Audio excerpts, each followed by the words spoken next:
This is Book Public from Texas Public Radio. I'm Yvette Benavides. On today's episode, an interview with José Antonio Rodríguez about his latest book of poetry, The Day's Hard Edge. In his fourth poetry collection, José Antonio Rodríguez interrogates questions of identity, community, and what art offers the marginalized. The poetry collection, The Day's Hard Edge, is composed of 3 sections. The first one situates the reader in a number of poems where trauma is the focus. The space is the Texas-Mexico border, where the poet grew up as an immigrant from Mexico, beginning to discover hard questions about identity and belonging. The second section brings us poems about the ways that poetry can help us make meaning. The third section brings us poems that reveal the transformative and destabilizing experiences of displacements of many kinds. This is a collection of poetry that lays bare an individual and, in doing so, shows how poetry acts as a place of vulnerability, but also compassion. Together, these poems explore what it means to be queer, immigrant, and Chicano. I spoke to José Antonio Rodríguez about his latest poetry collection, The Day's Hard Edge. But first, here is José Antonio Rodríguez reading from the collection. Our interview follows. Not even the stars. The gray streets a mirror to a gray sky. The city churned, buses roared restless. Strangers dressed for an audience walked with purpose. My muddy home suddenly far from this unfamiliar city, where I stood alone on a sidewalk, no one reaching, no one claiming me, no one murmuring about the boy abandoned to the night, rushing cold with a dark so absolute, not even the stars would survive it. All this came to me once, inside a muddy kitchen, when my sad mother said, "Ya no te quiero." In this context, quiero means both love and want. So, I don't quiero you anymore. I was 4, too young to know that was the poem and its end. Tender. Thinking of how much my father loved flowering plants and how much my mother still does, and of how unfathomably hard it must have been to clothe and feed 10 children, with the most meager of salaries for tending to citrus orchards, for shoveling and irrigating and shoveling again. How he groaned when I removed his work boots at day's end, an exhaustion deeper than any well. Mom says his boss was a jerk, nothing ever good enough. After everything, that empathy of her for him, who'd never listened to her pleas because the priest said, all the children God will allow. The priest, who never saw her afternoons slumped by the kitchen table, a blank stare into somewhere my voice could never reach. Nothing to do but walk away. I swear this is not about the unwanted child or what a therapist called embodiment of the violation, but about the strength and will to cradle the plants outside, the pruning, the watering, the sheltering, and found tarps and twine against the coldest nights. To lean into the day's hard edge and still find that reserve of tenderness for the bougainvillea, the hibiscus, the blue morning. In the presence of sunlight. Our bodies had limits, perimeters, edges marking the end of us and the beginning of not us. The flies hovering in space, the dirt floor stubborn beneath everything. The table too was rectangular every time, as was the door facing west and its modest field of corn, or sometimes sorghum. A mesquite in one corner, a mulberry tree in the other, and when they started losing their traces, branches blending in with the purpling sky behind them, I knew to turn back to the kitchen so as not to miss it. My family slowly fading away, beginning at the edges the nearest part of their bodies always the last to go, then the glint of the eyes, then hardly shadows with voices humbly calling out, the sun is leaving us. I've written about this so many times. This book is divided into 3 sections, and I'm Mhm. about this kind of organizing principle around the 3 sections. And I kept wondering if you can talk about your process for this book. Do you look at your poetry and see a book taking shape? Do you have an idea for what you want a collection to be and do and sort of write to that? What was the process for this one? This is your 4th book, right, of poetry? Usually what I do, at least consciously, maybe subconsciously, I'm doing something in addition to what I'm consciously doing, but sort of on my everyday sort of routine is just to write, right? To read and write. I mean, I try to do it every day, but sometimes I can't get to it. But I try. And the poems I didn't write them with a theme in mind or any sort of collection in mind. I write what comes to me and what inspires me and what may trouble me at times. I eventually type up drafts and work on them individually, and then so try and send them out into the world. And then after a long time, a few years, I look at what I have, the strongest poems, and feel my way through them to see if there's some themes that can connect them or that are working themselves through them. If the answer is yes, or the answer feels like a yes, I start thinking about putting them together into a collection. So it's very organic. I know other poets work differently, maybe more consciously writing around a specific theme or setting themselves deadlines to write about a specific subject matter or in a specific manner. I just, for me, it's kind of loosey goosey, and I mean, I like it that way. I think because then I feel more, I myself anyway, feel more confident about each individual poem as a sort of standalone piece. I was thinking about something you said, that sometimes we can't give our time and our energy to writing every single day. I know a lot of our listeners are people who are interested in writing too. Mhm. And so I wonder if you can share with us what works for you. I think that for poets and writers who teach and have to do other things for their livelihood, this is a very, very tough thing. But it's something that writing is something that you would never give up because you have to make your livelihood. It's still something that's so important. So how does it happen for you that you can do morning pages or daily writing or almost daily writing? How are you able to prioritize it?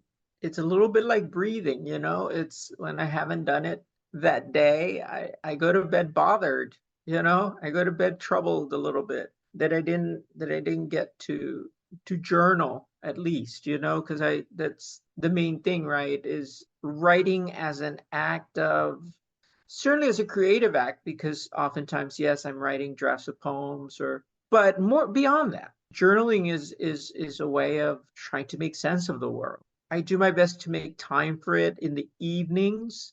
I do teach, and teaching is, there's a lot that goes along with that. Certainly working at a university, there's other demands on one's time as well. I feel like I never quite get enough writing done, during the semester. When the summer comes, I'm very inspired and to really sort of almost make up for what I felt wasn't enough during the semester. And I write a lot during the summer break and during the winter break. It really comes down to, I think, having an awareness of one's needs and understanding the importance of those needs and prioritizing them so that they're not neglected. It's taken me a while, but I think I finally understand that it really, really is sort of important for my growth as a writer, certainly, but for my well-being as a person to make time to write as often as possible on a regular basis, for sure. You mentioned the themes that emerge for a collection of poetry like this one. And one of the themes that emerges here in this particular book, The Day's Hard Edge, is place. and specifically the border, the Texas-Mexico Mhm. border. I wonder if you can tell me, and I'm so familiar with your writing, including your memoir. I wonder if you can tell me about writing about this very particular place. It feels, I'll say this, it feels inexhaustible. It's one of those things where not you can never write too much about it because it's such a dynamic place. It's so complex, so interesting, so filled with hope and promise because there's a continuous influx of new immigrants. Certainly the first generation, second generation immigrants, third generation immigrants, we're still very much learning about the American dream and assimilating into this American society. And there's a lot of beauty in that. There's a lot of hope and a lot of dreaming, but there's also a lot of pain. To reference Gloria Saldúa, there's a first world country rubbing up against a third world country. As problematic as those terms may seem, maybe we can, let's say we don't use them. There's the very wealthy, perhaps the world's wealthiest country rubbing up against one that is quite poor. And that makes for painful situations for sure. For me personally, the border area has never been easy. I've written about this before. There was just I grew up with a lot of hardship, a lot of trauma, multiple forms of trauma.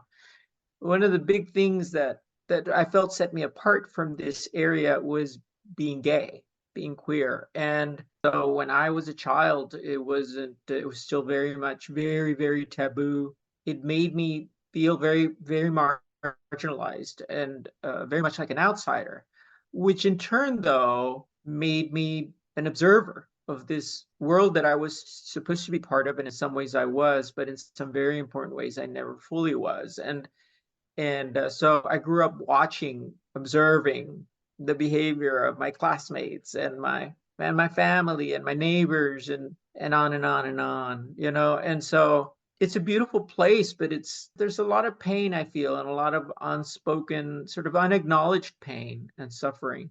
And I feel that in my writing, I'm trying to speak to that. I like what you say about it being inexhaustible. It is a place of inexhaustible stories because I think sometimes that people think they have the border, the Texas-Mexico border pegged.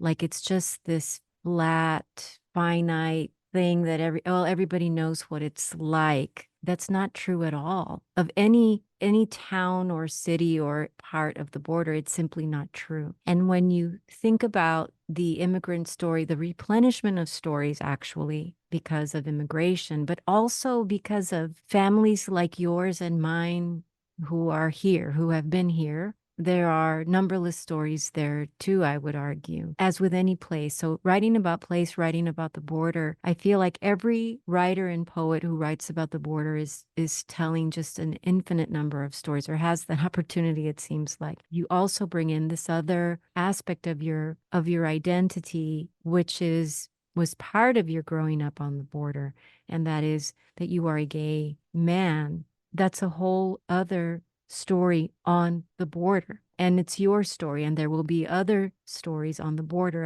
of people who identify as queer. And so I'm thinking about this idea of writing about place intersecting with this idea about being a Chicano, being an immigrant, or being someone from the border, and being queer and numberless other things, right? You happen to be from the border, you're just two things. You're Mexican and you're American. Well, no, our divisions are infinite. There are so many Mm. other ways to tell our story. But I want to ask you, your poems about queerness in this book of coming out and being out as a gay man are maybe the most powerful ones I've read from you. Can you tell me how it is that poetry can communicate something so essential about a person's sense of identity and being, a person's sense of being? What did poetry do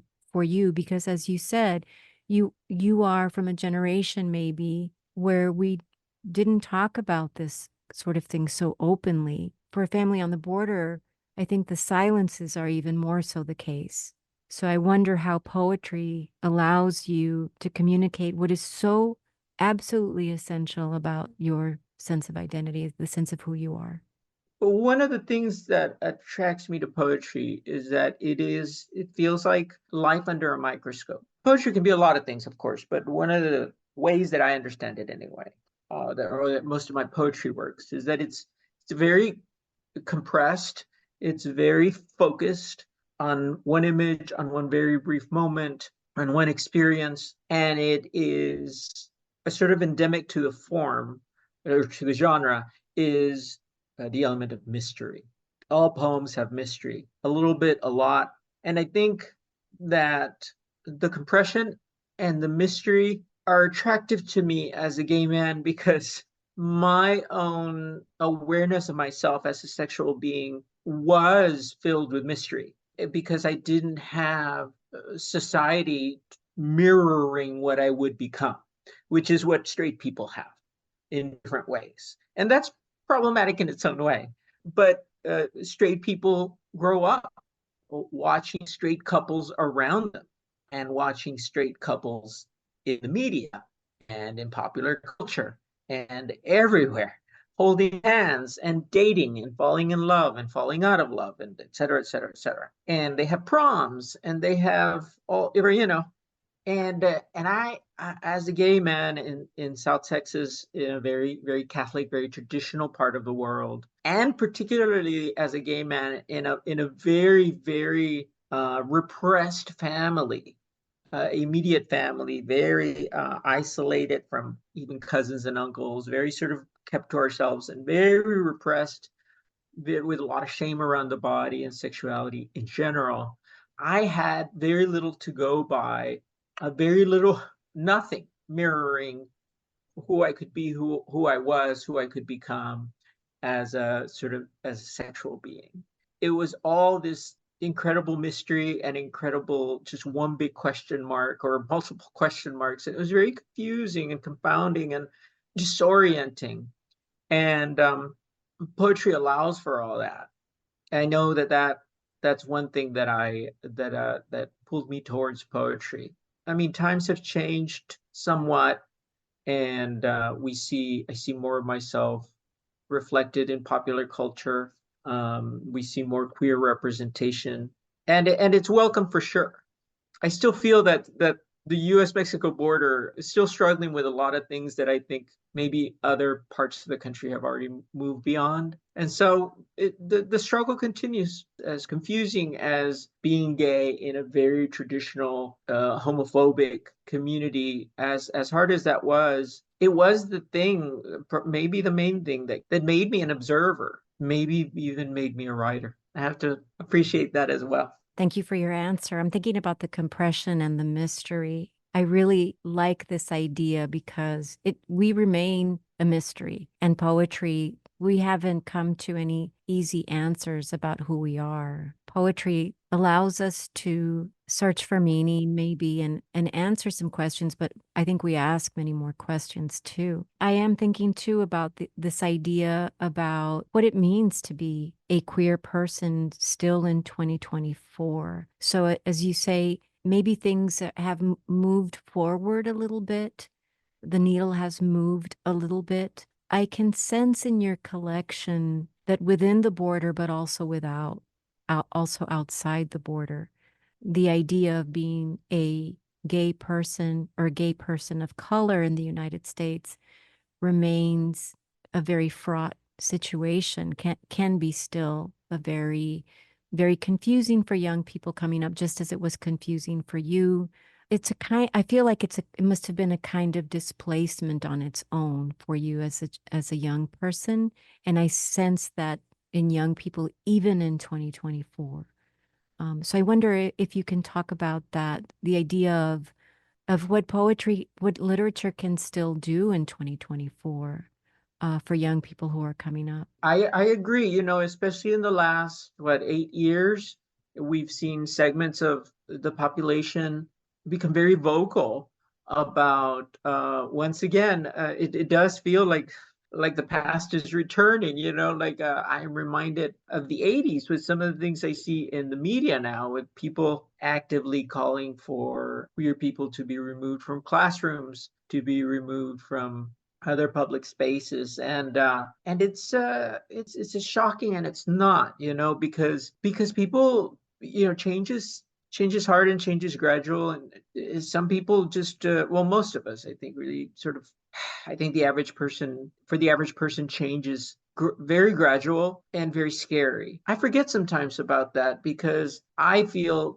that in my particular life, it's been quite a drastic kind of journey, where I started in rural Mexico and where I am now is just a completely different space. People who are born where I was born, in the socioeconomic conditions in which I was born, do not become poets by and large, do not become professors, and do not become, lovers of poetry and literature in general. That has been my case. It's been an incredible journey, but I forget that for most people, they're going to grow up and become something like what their parents are. I keep forgetting how influential parents can be in terms of what job you're going to have and what you're going to do professionally. Because again, what I do professionally is so distant from what my parents did. And so change is gradual. Change can be painful, and change can be scary.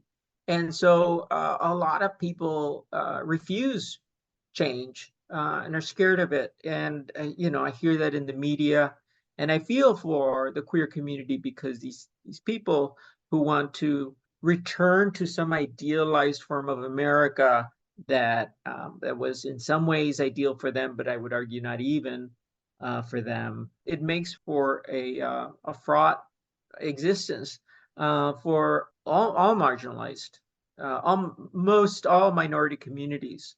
So I feel writing about the struggle to be queer and self-accepting is still very much relevant in literature. At least, certainly it is for me. I'm not done on this journey myself towards full realization and self-acceptance as a gay man. And so I have to believe I'm not the only one. There have to be people out there who will read my work and feel seen, feel heard, and which is all I wanted to do, because that is what literature did to me when I was growing up. It made me feel seen and heard, and it was profound and incredibly, incredibly transformative and beautiful. José Antonio Rodríguez, what an honor to get to talk to you about your work, about The Day's Hard Edge. I love this book, and I hope everybody will read it. Thank you so much for talking to me today. Thank you for making this space for me, and thank you for the work you do, and celebrating literature and these great moments and these great spaces. Thank you for this space that is, it's rare, and appreciate it very much. José Antonio Rodríguez is the author of The Day's Hard Edge. It's published by Northwestern University Press. This has been Book Public from Texas Public Radio. Write to us at bookpublic@tpr.org. Jacob Rosati composed our theme music. Dan Katz is Texas Public Radio's news director. I'm Yvette Benavides.